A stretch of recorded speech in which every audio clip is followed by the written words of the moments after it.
Hey, this is Ben Glenn, building success brick by brick, coming to you with another helpful tip to help you unlock your full potential, which is a good thing. Your attitude isn't determined by what you ate the night before, whether or not you did 50 sit-ups and 20 push-ups, which is a good thing to do if you're trying to get in shape. Attitude is a choice. When you wake up in the morning, you get to decide.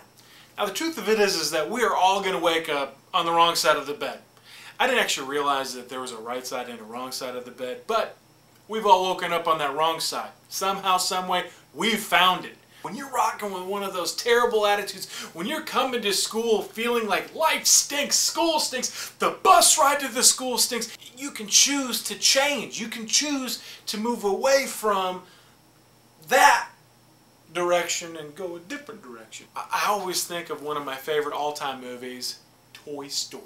But I can remember in that first movie where Buzz Lightyear, he comes into the scene and he's this happy-go-lucky space ranger, and then all of a sudden he discovers, wait a second, I'm a toy. When Buzz Lightyear realizes that he's a plastic toy, he loses his purpose, he loses his identity.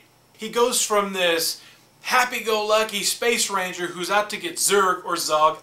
Do you pronounce it that way? Maybe it's Zig. I don't know. But the evil guy. And in that, his attitude goes...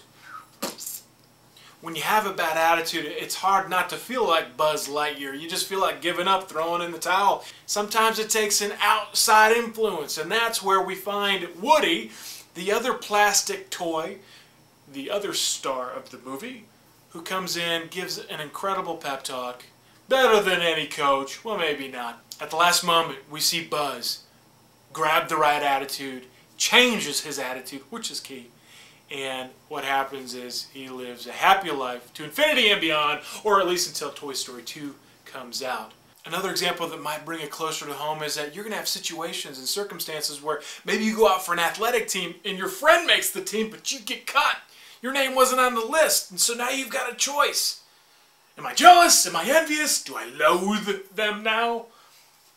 Or do I choose to have the right attitude and be happy for them and keep moving forward and try something else? Thomas Jefferson said, nothing can stop the man with the right mental attitude. And then he also went on and said, nothing can help the man who's got the wrong mental attitude. I mean, here's a guy who wrote the Declaration of Independence.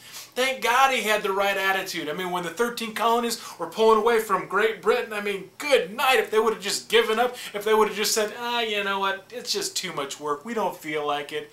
Oh, woe is me. We'd be waking up every morning throwing crumpets into the toaster instead of Pop-Tarts. And I don't know about you, but I love Pop-Tarts. I love the frosting. My helpful building success tip for you today, once again, may seem basic and simple, but is critical. Here it is. Remember, when it comes to your attitude, you have the choice. And this is probably the most critical choice you can make. So make it a good one. Once again, this is Ben Glenn, and as always, love, peace, and hair grease. Keep on building.